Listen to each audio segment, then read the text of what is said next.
अयोध्या राम मंदिर में रामलला की प्राण प्रतिष्ठा के बाद राम मंदिर में एक और ऐतिहासिक और धार्मिक अनुष्ठान की तैयारियां जोर शोर से चलें, जिसको लेकर पिछले कई दिनों से तैयारियां भी की जा रही हैं। और राम मंदिर में गंगा दशहरे के शुभ मौके पर भव्य राम मंदिर की प्राण प्रतिष्ठा होने जा रही। खास बात यह कि इस दिन ऐसा दुर्लभ संयोग बन रहा है जो द्वापर युग में बना था। 5 जून 2025 को गंगा दशहरा के पर्व पर अभिजीत मुहूर्त में राम दरबार की प्राण प्रतिष्ठा की जाएगी। 3 जून और 4 जून को प्राण प्रतिष्ठा का पूजन प्रातःकाल 6:30 6:30 बजे प्रारंभ होगा, 12 घंटे तक चलेगा, सायंकाल 6:30 बजे तक। बीच में 1 घंटे का थोड़ा विश्राम, फलाहार।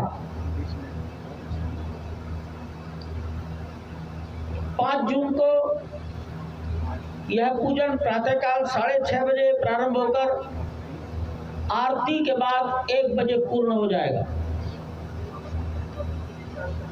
प्राण प्रतिष्ठा की प्रक्रिया अभिजीत मुहूर्त में 5 जून को दिन में 11 बजे के बाद प्रारंभ होगी। अयोध्या में एक बार फिर उत्सव मनाया जाएगा। 22 जनवरी 2024 को उत्सव मनाया गया था जब भगवान रामलला की प्राण प्रतिष्ठा हुई थी, और अब 5 जून को राम मंदिर के प्रथम तल पर राम दरबार की प्राण प्रतिष्ठा होगी। काशी की विद्वान पंडित जयप्रकाश 101 वैदिक आचार्यों के बीच ये प्राण प्रतिष्ठा संपन्न कराएंगे। तो जिस तरह से 22 जनवरी 2024 को अयोध्या पूरी राममय थी, ऐसे ही 5 जून को भी पूरी अयोध्या राममय होगी। और इस प्राण प्रतिष्ठा के मौके पर सीएम योगी भी मौजूद रहेंगे। कुल मिला के जिस तरह से भव्यता दी जा रही है अयोध्या को, और अब राम मंदिर अपनी पूर्णता की ओर है, राम मंदिर पूर्णता की ओर है। जिस तरह से राम मंदिर का निर्माण शुरू हुआ था और अब अपनी पूर्णता की ओर पहुंच गया है, उसके शिखर पर सोना मढ़ने का काम भी जारी है। तो कुल मिला के अब 5 जून को जो है एक बार फिर जो है प्राण प्रतिष्ठा का जो महोत्सव है, जो आयोजन है, वो मनाया जाएगा। कुल मिला के 3 जून को जो है एक जो अनुष्ठान है वो शुरू होगा और 5 जून को समाप्त होगा। इससे पहले 2 जून को माता शक्तियां जल कलश यात्रा भी निकालेंगी। केबी शुक्ला।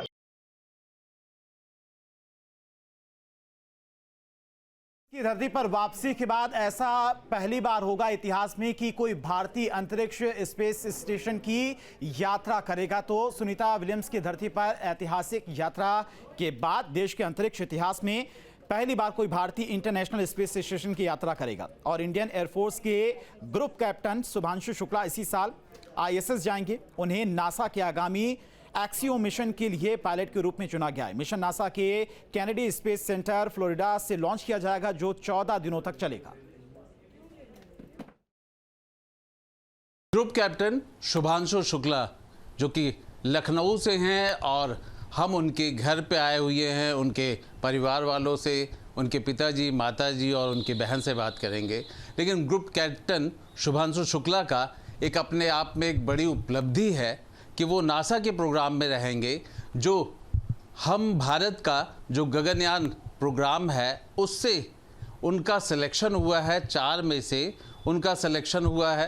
को लेकर के जब आपको ये पता लगा, ये जानकारी हुई 8 जून को जाना है, तो मतलब किस तरह का आपको एहसास हुआ, किस तरीके की फीलिंग आई एयरफोर्स में जब वो गया, तो उसका एक पूरा सफ़र कैसे आपको लगता है? सफ़र उसका शुरू से ही काफ़ी एक्टिव रहा, मतलब। और वो जब एयरफोर्स में पहले NDA के थ्रू जब पास होकर एयरफोर्स में गया था, तब पहले हम लोगों को ये नहीं पता था कि एयरफोर्स में जाएगा या किस में जाएगा, मगर अब उसकी लगन थी, एयरफोर्स में ही जाना था।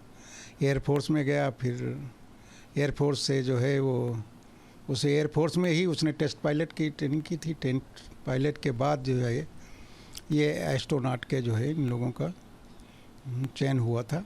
बच्चा हमारा जा रहा है, चाहिए बजा रहा है, हमको भी खुशी हो रही है, अच्छा लग रहा है। पर उसने भारत का नाम रोशन किया है, खुशी के आंसू हैं, कोई उसमें तकलीफ नहीं है। उसने बहुत मेहनत करी है, बहुत दृढ़ संकल्प उसका था कि मुझे बनना ही बनना है, तभी उस मुकाम पे पहुंच पाया है आज वो। नहीं तो बहुत से बच्चे पढ़ के बहुत सी पढ़ाई करते हैं, नहीं पहुंच पाते हैं अपने मुकाम तक। जैसे सारे भाई बहनों का होता है, बचपन में बहुत लड़ाइयाँ करी और बहुत ज़्यादा दोस्ती है, बस वैसे ही है। एंड ऑफ कोर्स बहुत प्राउड फीलिंग है कि मेरे भाई की ने जो है ना केवल लखनऊ का बल्कि पूरे देश का नाम रोशन किया है, तो ये अपने आप में बहुत प्राउड की फीलिंग है। तो एक बड़ा एक्साइटिंग मोमेंट मैंने लोगों से सुना कि जब मोदी जी उस प्रोग्राम को लॉन्च कर रहे थे, तो वो भी कभी एक्सपीरियंस शेयर किया कि जब प्रधानमंत्री जी आए तो किस तरीके का? हाँ, पेरेंट्स अवेलेबल थे, वहाँ पे गए थे सामने उस इवेंट पे, और बिल्कुल उसने शेयर किया, क्योंकि उसके लिए भी नया है, वो दिखाता नहीं है, वो इतना ट्रेंड है, और ट्रेंड क्या बल्कि उसकी पर्सनैलिटी ही ऐसी है, बचपन से ही बहुत काम एंड कंपोज रहा है। वीडियो जर्नलिस्ट अमित सिंह के साथ आलोक पांडे, न्यूज़ स्टेट, लखनऊ। और अब बात है देश के बदलते मौसम की। महज कुछ घंटों की बारिश के बाद कई शहरों का बेड़ा गर्क हो गया, कई शहरों की व्यवस्थाओं की पोल खुल गई है। मौसम विभाग की तरफ से भी अनुमान लगाया गया कि इस बार आवश्यकता से ज्यादा बारिश होगी। ऐसे में दिल्ली, मुंबई और बेंगलोर जैसे शहरों का क्या हाल होगा, देखिए इस रिपोर्ट में।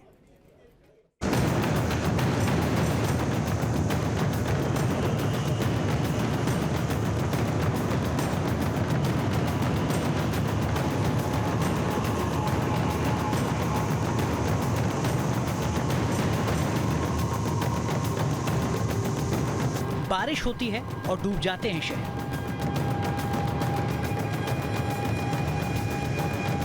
मई की बारिश ने दिल्ली को अस्त व्यस्त कर दिया।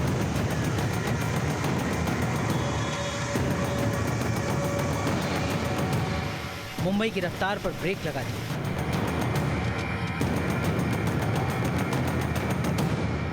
आईटी शहर बेंगलुरु भी बेबस हो गया।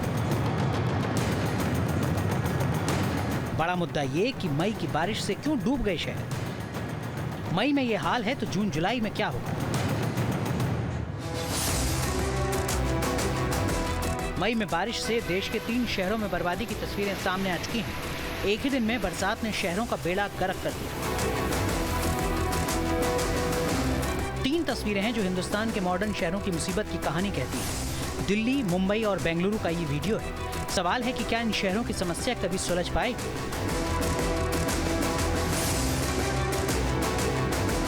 ये बात सही है कि दिल्ली और मुंबई में इस साल मई में बारिश का नया रिकॉर्ड बना है। दिल्ली में मई के महीने में 124 साल बाद ऐसी बरसात हुई है, तो मुंबई में भी बारिश का 107 साल का रिकॉर्ड टूटा है। लेकिन क्या शहरों की दुर्गति के लिए रिकॉर्ड बारिश ही जिम्मेदार है? अभी तो मई में बारिश हुई है, फिर ऐसे हालात क्यों पैदा हो? एक्सपर्ट्स का कहना है कि बारिश से शहरों में बर्बादी के कई फैक्टर जिम्मेदार हैं। एक्सपर्ट्स के मुताबिक क्लाइमेट चेंज की वजह से बारिश का पैटर्न पूरी तरह बदल चुका है।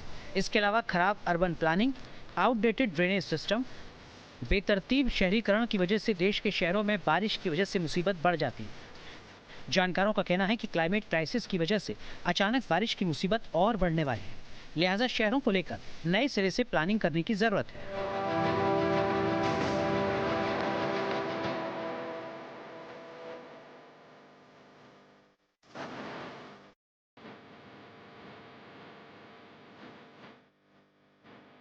सड़क पे शहर बेबस हो जाते हैं, इसके कई कारण हैं, और उनमें से एक सबसे प्रमुख कारण जो है वो पुअर अर्बन प्लानिंग है। हमारे यहाँ पर बारिश के पानी के लिए और सीवरेज के पानी के लिए हर शहर में प्रॉपर अलग अलग निकासी की व्यवस्था नहीं है। साथ ही साथ जो नाले की चौड़ाई या गहराई है वो पर्याप्त नहीं है, जिससे कि बारिश का पूरा पानी ढंग से बाहर निकल सके। दूसरा कारण जो है वो इंक्रोचमेंट है, और जो है इरेगुलर इंक्रोचमेंट और इरेगुलर कंस्ट्रक्शन है। देश के 2 मेट्रो शहरों की समस्या को तस्वीरों के जरिए समझने की कोशिश करें तो रविवार को दिल्ली के कैंट इलाके में बारिश के असर की खौफनाक तस्वीरें सामने आई। यहाँ एक अंडरपास में एक कार और बस डूबी दिखाई दी। जहाँ भक्ति है हर शब्द में, कथाओं में छुपे हैं दिव्य रहस्य, और ज्योतिष देता है जीवन को दिशा। धर्म से जुड़ी हर बातों को जानने के लिए हमारे चैनल स्तुति को सब्सक्राइब करें। चैनल पर जाने के लिए इस लिंक पर क्लिक करें।